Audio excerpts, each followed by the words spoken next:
Sure. So Neil, one of the things you've talked about a lot is just how churn can kill an investment. You've talked about it in your pamphlets in the syndications that you do. I've seen Yep. BP articles. Can you elaborate on that? And how do you either minimize churn or underwrite for churn in your larger buildings? Absolutely. Right. So churn is the concept that building A, its average tenants stay 18 months. Building B, the tenants stay 24 months, and building C, the average tenant stays 30 months. And I can tell you that the building C, all other things being equal, is way more profitable than building A. They have the same rents, they have the same physical occupancy, the same delinquency. So nothing's really changed except that in one of the buildings, the tenants are staying much longer. They're staying a year longer because most of our costs are somehow always tied back to churn. If they're not leaving, churn is tied back to eviction costs, legal costs. If they're leaving, then it's tied back to maintenance costs. That's why your maintenance guys are spending a huge amount of time there. You've got, physical costs of replacing those carpets or, laminate or whatever it might be. And so properties that have less churn very often can completely bomb their business plan and still end up being extremely successful. I have a property in Dalton, Georgia, and this property I bought from the Coca-Cola family. It's 151 units, and they've owned it for 30 years. And it's in a really great piece of part of town, tremendous demographics. And in the first year, out of the 151 units, I was supposed to have rehabbed about 70, 75 units. So about, 6, 7 units a month. And I've only managed to do 19 units out of 70. So I completely bombed my business plan. And my net operating income is about 18% higher than what I projected to investors, right? So on the one side, I have a huge loss to lease because I haven't really been able to bring the property to market simply because people don't want to leave. But on the other side, I'm keeping 100% of my CapEx budget in my pocket. So in the future, I'm going to have huge benefits of that because I can just tell the bank, hey, I don't need this CapEx. I don't need to spend it because now I'm able to raise rents without rehabbing that property. So churn is a very critical part of what you do in terms of running a rental business. But a lot of people don't give it the weightage that it deserves because we're more interested in the tangible stuff like vacancy and delinquency and operational costs than looking at churn. So churn is the hidden factor. It's what controls everything. So a Class D area, for example, you might be buying it at 15 cap. But if the churn is that tenants only really live there 8 or 9 months, you'll never make any money. So that 15 cap is basically theoretical. It's going to end up being like a 5 cap property for you, or maybe even a 0 cap property for you because of the constant churn, right? It's also very management intensive. So when you're looking at properties, how do you avoid churn? Well, firstly, pick the right areas, right? So there are areas with families that have very low churn, and there's areas with lots of singles that have significantly higher churn. And the second thing is, once you have people in there, right, you've really got to build a community. I find that so many people are so focused on, I'm going to get onto the week and meet, Monday with my property manager and talk with him, and we'll do this, we'll do that.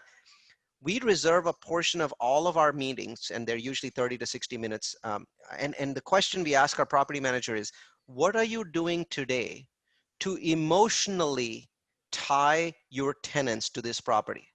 Okay, because we know that human beings are emotional creatures. We know that 95% of all decision making is illogical, it's emotional. And when a tenant makes a decision to stay at a property, it's very, very rare that that's a logic-based decision. It's always emotion-based. If the wife likes the property or she likes the way it feels, they're going to live there an extra year, and that extra year makes you a huge amount of profit. So in every community that you have, you need to emotionally tie people together, right? And there's so many different things that we do. We have people at each one of our properties that we identify as somebody who loves living there. And we actually promote those people. We connect with those people. We send them around. Usually it's the chatty Cathys. They want to go around talking to everybody.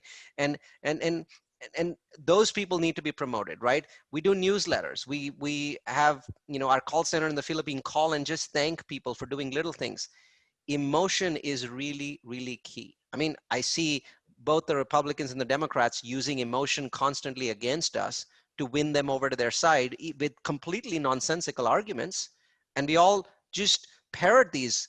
Well, the same thing is happening to your community, except you're doing it for a good purpose, and that is to build a better community with happier tenants. So I just feel like this is the one area that nobody ever has time for, and people don't realize just how astonishing important this stuff is.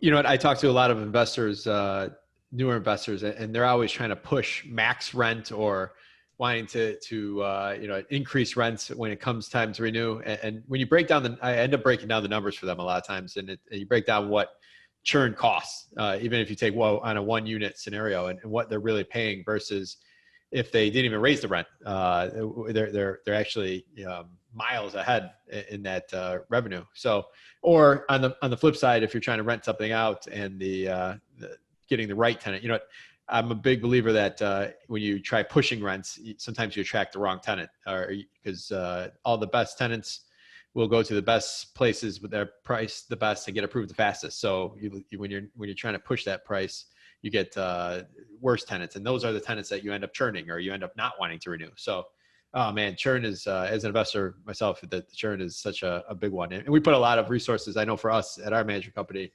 into the you know, like you said, tie the emotional piece back, and making sure they want to renew when it comes time, because they like it there, and they like the people they deal with, and they feel appreciated. So man, it's huge that I try to preach that to people. Sounds good. Awesome. So Neil, this has been great. We're going to take you to the wrap-up questions here. So you got 6 questions coming your way, and then we'll let you get on your way here. So in the real estate, you know, in what you do with your investments or your education piece, like what is it about what you've done that's helped you be better than all the other, call it posers out there? I think it's because I'm tied to data. I try to be rational. I'm emotional like all of you, but I think I fight it more often than most people do. You know, I've only got one saying that I've ever made, but I think it's a good one. And it is that the Bible got it wrong by one letter. It is not the meek that shall inherit the earth. It's the geek. It's the geek, that dorks like us that are inheriting the earth. Richest man in the world, geek. Second richest, geek. Third richest, geek. Do you see a pattern, Mark? Do you see a pattern developing here? Yeah. Right? It's the geeks that are inheriting the earth. And I think that it is natural that over time, you know, people get tied to data more.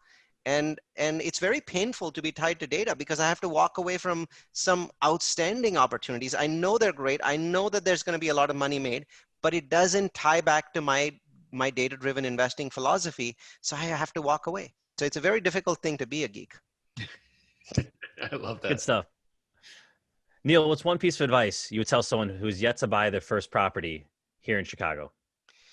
I think that my advice is you know, going to be the same regardless of whether you're investing in Chicago or in Singapore. It really doesn't matter. The key thing is to become an investor, whether it's your money or somebody else's money. You need to operate at a higher level than you're operating today. And the best way to do that is read the Miracle Morning and give yourself that 1 hour in the morning, because that 1 hour in the morning is your gift to yourself, to your business, to your landlording, and you'll find so much time to manage, to first find this property and then buy it and manage it and get rid of it and buy the next one. I think that 1 hour is phenomenal. So Atomic Habits or the Miracle Morning, when you read about that in the morning and give yourself that 1 hour, you're going to be a different person. Yeah, we had Miracle Morning come up on a previous podcast that someone recommended as well too, and Atomic Habits, awesome book. So I'm interested to ask this next question based on representing yourself as a geek. So what do you do for fun? I experiment. So I'm constantly running experiments in all sorts of things. My most popular video has nothing to do with real estate. It has to do with how I hacked tomatoes.